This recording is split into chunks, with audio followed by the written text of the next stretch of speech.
இந்த படம் எனக்கு பிடித்திருக்கிறது. இப்போதும் நான் வெளிப்படையாக சொல்லுகிறேன், இந்த தலைப்பு எனக்கு பிடிக்கவில்லை. பிரேக்ஃபாஸ்ட் என்று நீங்கள் வைத்திருக்க கூடாது கிருஷ்ணா என்று நான் அவரிடமே சொல்லி இருக்கிறேன். ஆங்கிலத்தில் தலைப்பு வைத்தால் அகில உலகத்திலும் ஓடிவிடும் என்று உங்களுக்கு யார் சொன்னது? அப்படியானால் ஆங்கில படங்கள் எல்லாம் உலகத்தின் எல்லா படங்களும் ஓடி இருக்க வேண்டுமே. தமிழில் பேர் வைத்தால் ஓடாது என்று யார் சொன்னது? ரோஜா ஓடிச்சே இந்தியா முழுக்க. பாகுபலி அந்த ஒரிஜினல் தெலுங்கு, அது தொடக்கம், பிகினிங் என்பதுதான் அவனுடைய பொருள். பாகுபலி மாறலையே, தாய்மொழியை விட்டு மாறலையே, அதுவும் ஓடிச்சு. நான் இதை குறையாக சொல்லவில்லை, என்னுடைய ஆதங்கமாக சொல்லுகிறேன். ஒரு தமிழன் என்ற முறையிலும் ஒரு சொல், நீங்க ஒரு தலைப்பு வச்சுட்டீங்கன்னா 1 கோடி பேர் அந்த தமிழை உச்சரிக்கிறாங்க. மறக்காதீங்க. இயக்குனர் காந்தி கிருஷ்ணா அவர்களே, தயாரிப்பாளர்களே, விடை கொண்டு போன தம்பி ஜி.வி. பிரகாஷ் அவர்களே, மேடையில் அமர்ந்திருக்கும் மேன்மைக்குரிய கலைஞர்களே, நாயகன் அவர்களே, நாயகி அவர்களே, துணை கதாபாத்திரங்களே, பாசத்திற்குரிய பத்திரிகையாளர்களே, ஊடக உறவுகளே, கலைத்துறையின் முன்னணி முகங்களே, உங்கள் அனைவருக்கும் எனது அன்பான வணக்கத்தை தெரிவித்துக் கொள்கிறேன். முன்பெல்லாம் நிறைய கேடயங்கள் பெறுவோம். 100வது நாள், 125வது நாள், 175வது நாள் என்று அவ்வப்போது வெற்றி விழாக்கள் நிகழ்த்தி கலைஞர்களுக்கும் தொழில்நுட்ப கலைஞர்களுக்கும் கேடயங்கள் வழங்குவார்கள். அது ஒரு காலம். அந்த காலத்தில் அதுதான் ஒரு திரைப்படத்தின் கொண்டாட்டம். நான் நடிகர்களை, நடிகைகளை, தொழில்நுட்ப கலைஞர்களை திரையுலகில் அதிகம் சந்திக்காதவன். எனக்கு அதற்கு வாய்ப்பே இல்லை. நான் பாட்டு எழுதிய பல நடிகர்களையும், என் பாடலை பாடிய நடிகைகளையும் பல பேரை நான் பார்த்ததில்லை. சில பேரை பார்த்திருக்கிறேன் என்றால் அது அந்த வெற்றி விழா மேடையாகத்தான் இருந்தது. இப்போது அது மாறிவிட்டது. அந்த கொண்டாட்டத்தை இப்போது பாடல்களின் வெளியீட்டு விழாக்கள் மட்டுமே நடத்தி காட்டுகின்றன. இது ஒரு கொண்டாட்டம். நம்மை நாம் அறிமுகம் செய்து கொள்வதற்கும், நம்மை நாம் நலம் விசாரித்துக் கொள்வதற்கும், ஓ இவர்தான் அவரா என்று புரிந்து கொள்வதற்கும் இந்த மேடை பயன்படுவதாக நான் நினைக்கிறேன். இந்த மேடையை கூட்டிய நண்பர் காந்தி கிருஷ்ணாவுக்கு என் வாழ்த்துக்கள். எவ்வளவு நேரம் வேண்டுமானாலும் பேசலாம் என்று தொகுப்பாளர் எனக்கு ஒரு சுதந்திரம் கொடுத்திருக்கிறார். அது உங்களை எவ்வளவு பாதிக்கும் என்பது எனக்கு தெரியும். அதனால் அவர் கொடுத்த சுதந்திரத்தை இந்தியாவின் சுதந்திரம் போல் நான் தப்பாக பயன்படுத்த மாட்டேன்.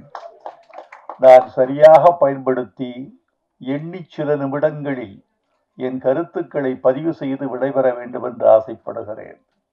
பேசுவதற்கு ஆசைதான், நல்ல கூட்டம்தான், எண்ணிக்கையில் அதிகமான ஊடகங்கள் இங்கே வந்திருக்கிறார்கள் தாம். இதோ இந்த மேடையில் அறிவாளிகளும் சாதித்த கலைஞர்களும் நிறைந்திருக்கிறார்கள் தான். ஆனாலும் கூட சபையறிந்து நேரமறிந்து பேசுவது ஒரு நாகரிகம் என்பதை நான் அறிவேன். எண்ணி சில செய்திகளை உங்களோடு பகிர்ந்து கொள்ள விரும்புகிறேன். முதலில் நண்பர் காந்தி கிருஷ்ணா அவர்களை பற்றி. நண்பர் காந்தி கிருஷ்ணா அவர்களை நான் 30 ஆண்டுகளுக்கு மேலாக அறிவேன். இதில் மிக முக்கியமான செய்தி, இந்த 30 ஆண்டுகளை நீங்கள் அடிக்கோடிட்டுக் கொள்ள வேண்டும். நான் 46 ஆண்டுகளாக திரையுலகில் இருக்கிறேன்.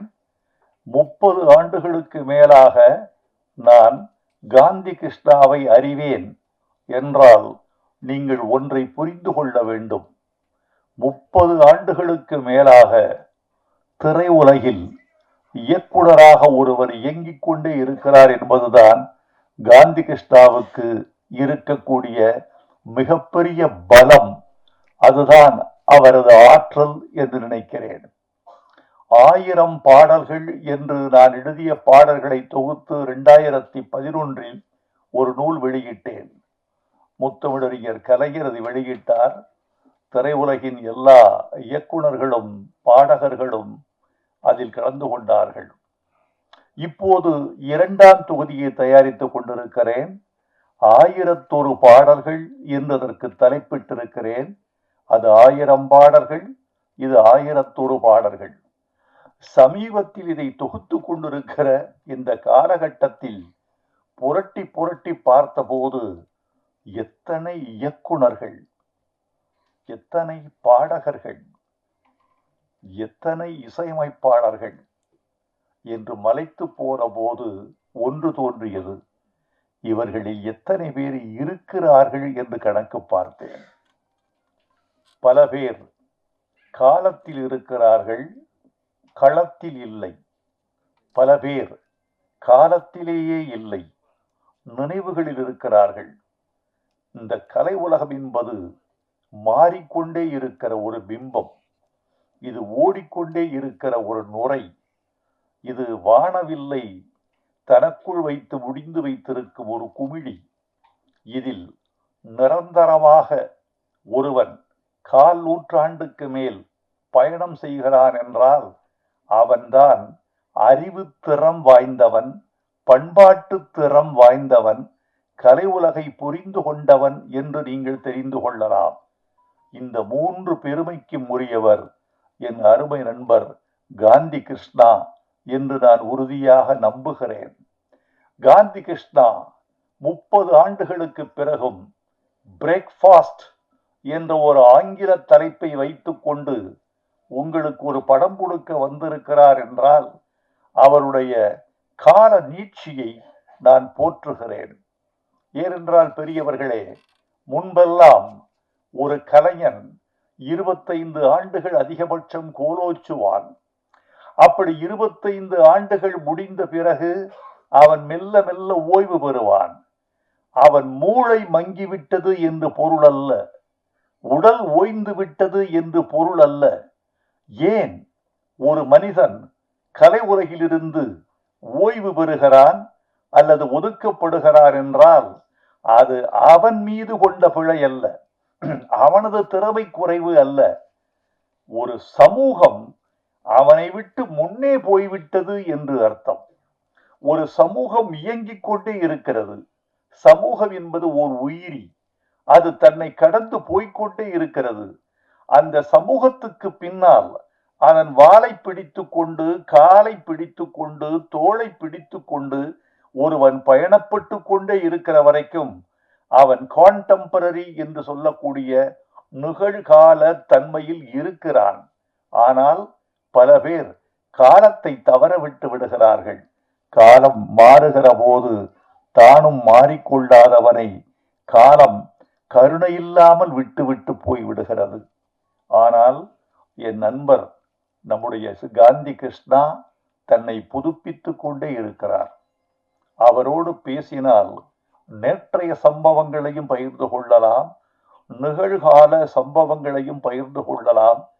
செயற்கை நுண்ணறிவு, ஆர்டிபிஷியல் இன்டெலிஜென்ஸ் என்று சொல்லக்கூடிய இந்த செய்யறிவு 2900 என்ன நிகழ்வுகளை காட்டும் என்ற உண்மையையும் அவர் தெரிந்து கொள்ளலாம்.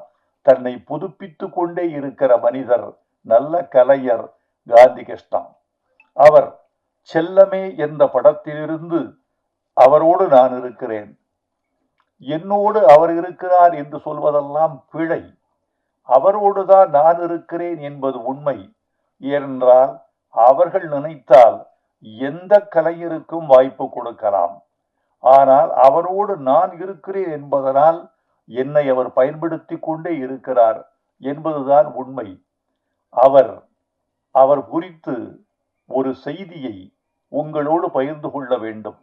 இயக்குனர் சங்கர் ஒரு முறை அவரை அழைத்து கேட்டேன், உங்களோடு பணியாற்றிய நம்முடைய காந்தி கிருஷ்ணா என்னோடு பணியாற்ற வந்திருக்கிறார், அவர் குறித்து உங்கள் கருத்து என்ன என்று கேட்டேன். அப்போது சங்கர் சொன்னார், சார், அவர் அண்டர் எஸ்டிமேட் பண்ணிடாதீங்க. காந்தி கிருஷ்ணா எப்படிப்பட்டவர் என்றால், என்னை விட களத்தில் திறமைசாலி என்று எனக்கு சொல்லி அவர் பெருமையை உணர்த்தி காட்டினார் சங்கர். என்னை விட திறமைசாலி, களத்தில் பணியாற்றுவதில் வல்லவர் என்று சொன்னார். அப்படி தன்னுடைய குருநாதரால் நல்ல கருத்து சொல்லப்பட்ட ஒரு இயக்குனர் காந்தி கிருஷ்ணா. காந்தி கிருஷ்ணாவை பற்றி, இந்த படத்தை பற்றி ஒன்று சொல்லி நான் விடைபெற வேண்டும் என்று ஆசைப்படுகிறேன். இதில் அவர் கையாண்டிருக்கிற கருப்பொருள் இருக்கிறதே, பழையதாகாத கருப்பொருள். இது நேற்று வெளிவந்திருக்க வேண்டிய படம். சில படத்தை பற்றி சொல்லுவார்கள், இது 1987 வெளிவந்திருக்க வேண்டிய படம் என்று சில படங்களை சொல்லுவார்கள். சில படங்களை இது 60களில் எடுத்திருக்க வேண்டிய படத்தை 2026 அவர் எடுத்திருக்கிறார் என்று தள்ளிவிடுவார்கள். சில படங்களுக்கு இன்னும் மோசமான விமர்சனம் வரும். 2100 எடுக்க வேண்டிய படத்தை இவர் 2026 எடுத்திருக்கிறார் என்று சில படங்கள் தள்ளப்படும். கால ஒப்புமை, ரெலவன்சி என்பது ஒரு கலைக்கு மிக முக்கியம். இந்த படத்தில் அவர் கையாண்டிருக்கிற செய்தி ஆண் பெண் உறவு குறித்தது. ஒரு ஆண் பெண்ணை புரிந்து கொள்வதும், ஒரு பெண் ஆணை புரிந்து கொள்வதும், ஆண் என்ற வர்க்கம் உள்ள வரைக்கும், பெண் என்ற வர்க்கம் உள்ள வரைக்கும் இருக்கவே செய்யும். நீங்கள் புரிந்து கொண்ட ஒரு பெண்ணை இன்னொரு பெண்ணோடு ஒப்பிட்டு புரிந்து கொள்வது ஆகாது. ஒரு ஆணை புரிந்து கொண்ட ஒரு பெண் அதே அளவுகோலை வைத்து இன்னொரு ஆணை புரிந்து கொள்ள முடியாது. கணவனை வைத்து தந்தையையோ, தந்தையை வைத்து தனையனையோ, தமையனையோ ஒரு பெண் புரிந்து கொள்ள முடியாது. ஒவ்வொரு பெண்ணும் ஒரு உலகம், ஒவ்வொரு ஆணும் ஒரு உலகம். அவர்களின் ரசனைகள், அவர்களின் எண்ணங்கள், அவர்களின் போக்குகள் மாறிக்கொண்டே இருக்கும். புரிந்து கொள்ள முடியாது. ஒரு ஆண் பெண்ணை புரிந்து கொள்வதும், பெண் ஆணை புரிந்து கொள்வதும் உள்ள வரைக்கும் கலை இருக்கும், இலக்கியம் இருக்கும்.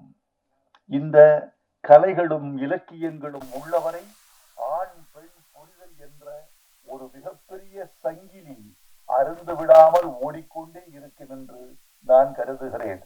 அதைத்தான் இதில் செய்திருக்கிறார். நடித்த நாயகனும் நாயகியும் இந்த படத்தில் தங்களை உணர்ந்து செய்திருக்கிறார்கள் என்று சொல்ல வேண்டும். இப்போதெல்லாம் நடித்தல் என்பது என்ன தெரியுமா தோழர்களே? நடிக்க கூடாது என்பது நடிப்பு. இவர் வாங்கின காசுக்கு மேல நடிக்கிறார்னு சில பேரை சொல்லுவார்கள்.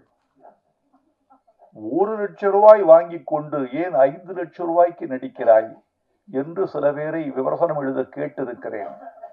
60களின் நடிப்புக்கும் 80களின் நடிப்புக்கும் பாரதி ராஜா வந்த பிறகு இருந்த நடிப்புக்குமான வேறுபாட்டை நீங்கள் உணர்ந்திருப்பீர்கள்.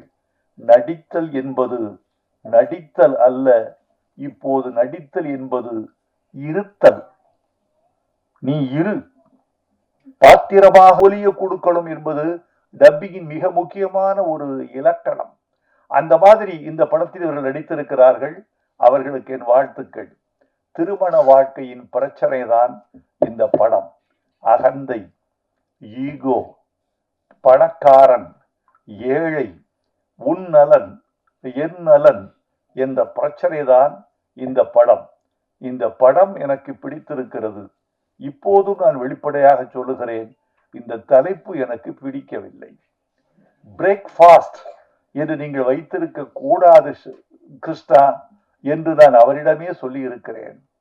ஆங்கிலத்தில் தலைப்பு வைத்தால் அகில உலகத்திலும் ஓடிவிடும் என்று உங்களுக்கு யார் சொன்னது? அப்படியானால் ஆங்கில படங்கள் எல்லாம் உலகத்தின் எல்லா படங்களும் ஓடி இருக்க வேண்டுமே. தமிழில் பேர் வைத்தால் ஓடாது என்று யார் சொன்னது? ரோஜா ஓடிச்சே இந்தியா முழுக்க. பாகுபலி அந்த ஒரிஜினல் தெலுங்கு, அது தொடக்கம், பிகினிங் என்பதுதான் அவனுடைய பொருள். பாகுபலி மாறலையே, தாய்மொழியை விட்டு மாறலையே, அதுவும் ஓடிச்சு. நான் இதை குறையாக சொல்லவில்லை, என்னுடைய ஆதங்கமாக சொல்லுகிறேன். ஒரு தமிழன் என்ற முறையிலும் ஒரு சொல், நீங்க ஒரு தலைப்பு வச்சுட்டீங்கன்னா 1 கோடி பேர் அந்த தமிழை உச்சரிக்கிறான். மறக்காதீங்க, 1 கோடி பேர் படிக்கிறான், 1 கோடி பேர் சொல்கிறான், 1 கோடி பேர் அதை எழுதுகிறான். அந்த படம் பார்த்தாச்சான்னு சொல்லுகிற போது 1 கோடி பேரின் நாவில் தமிழ் புழங்குகிறது என்று நான் நினைக்கிறேன். ஆனா எல்லா படத்துக்குமே ஆங்கிலம் பொருந்தாது என்று நான் நினைக்கவில்லை. மொழி என்பது ஒரு குறியீடு என்று மட்டும் நான் புரிந்து கொள்கிறேன். தமிழில் எடுக்கிற படத்துக்கு தமிழில் தலைப்பு வைக்க வேண்டும் என்று நான் இந்த நேரத்தில் அன்போடு கேட்டுக்கொள்கிறேன். தவிர்க்கவே முடியவில்லை என்றால், இப்ப ப்ராப்பர் நவுன், அமெரிக்கா படம் எடுக்கிறீங்க, அது அமெரிக்கா தான். மருந்துகளின் பெயர்களை ஆஸ்ப்ரோ, அனாசின், பேனசைஃபோர்ட், மாண்டல்சோர் என்கிற பெயர்களை எப்படி நீங்கள் தமிழ்படுத்துவீர்கள்? அதெல்லாம் ப்ராப்பர் நவுன், அது அப்படித்தான் இருக்கும், அது அப்படித்தான் சொல்ல வேண்டியிருக்கும்.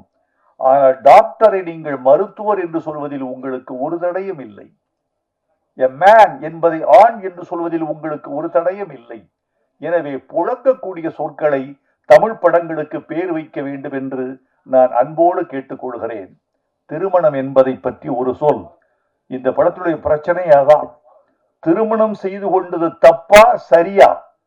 நீ எனக்கு பொருத்தமானவன் தானா, நான் உனக்கு பொருத்தமானவள் தானா என்பதுதான் இந்த படத்தினுடைய மையம். திருமணம் என்பது முற்றுகையிடப்பட்ட ஒரு கோட்டை.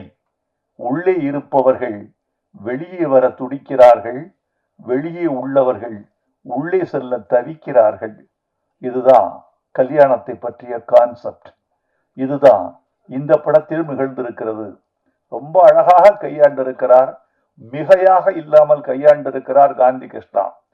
காந்தி கிருஷ்ணாவிடம் இன்னும் சரக்கு இருக்கிறது, சமுதாய அக்கறை இருக்கிறது, பாத்திரங்களை வடித்தெடுக்கக்கூடிய நேர்த்தி இருக்கிறது, பாத்திரங்கள் எது மட்டும் பேசலாம் என்ற அளவீடு தெரிகிறது. எனவே காந்தி கிருஷ்ணா தொடர்ந்து படம் எடுக்க வேண்டும், தொடர்ந்து வெற்றி பெற வேண்டும் என்று நான் விரும்புகிறேன். இந்த படமும் வெற்றி பெற வேண்டும். இந்த படத்தில் நடித்தவர்கள் புகழ் வர வேண்டும். தயாரிப்பாளர், எங்களை நம்பி முதலீடு செய்திருக்கிறீர்கள், உங்களுக்கு நாங்கள் நன்றி தெரிவித்துக் கொள்கிறோம். ஒரு தயாரிப்பாளர் கிடைப்பது என்பது அவ்வளவு எளிதான விஷயம் அல்ல.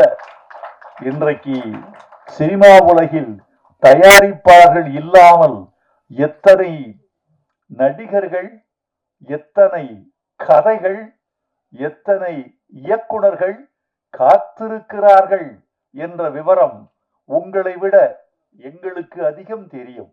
ஒரு தயாரிப்பாளர் தான் இன்னைக்கு கர்த்தா. பணம் போட்டு நம்பி வெற்றியை சந்திக்கவும் தோல்வியை ஏற்றுக்கொள்ளவும் ஒரு தயாரிப்பாளர் தயாராக இருக்கிறார். அவருக்கு எங்கள் நன்றியை தெரிவித்துக் கொள்கிறேன். இந்த படத்தில் நீங்கள் வெற்றி பெற வேண்டும். தொட்டது துலங்கட்டும், காந்தி கிருஷ்ணா வெல்லட்டும். என் தம்பி ஜிவி பிரகாஷ் இசையமைத்திருக்கிறார். ஜிவி பிரகாஷ் ஒரு நல்ல நல்ல தம்பி. நான் திரையுலகில் ஆச்சரியப்படுவேன். எவன் ஒருவன் தொலைபேசி அடிக்கிற போது 3 மணி ஒலிப்பதற்குள் தொலைபேசியை எடுத்து தன் பெயரை சொல்கிறானோ அவன் வளர்வான்.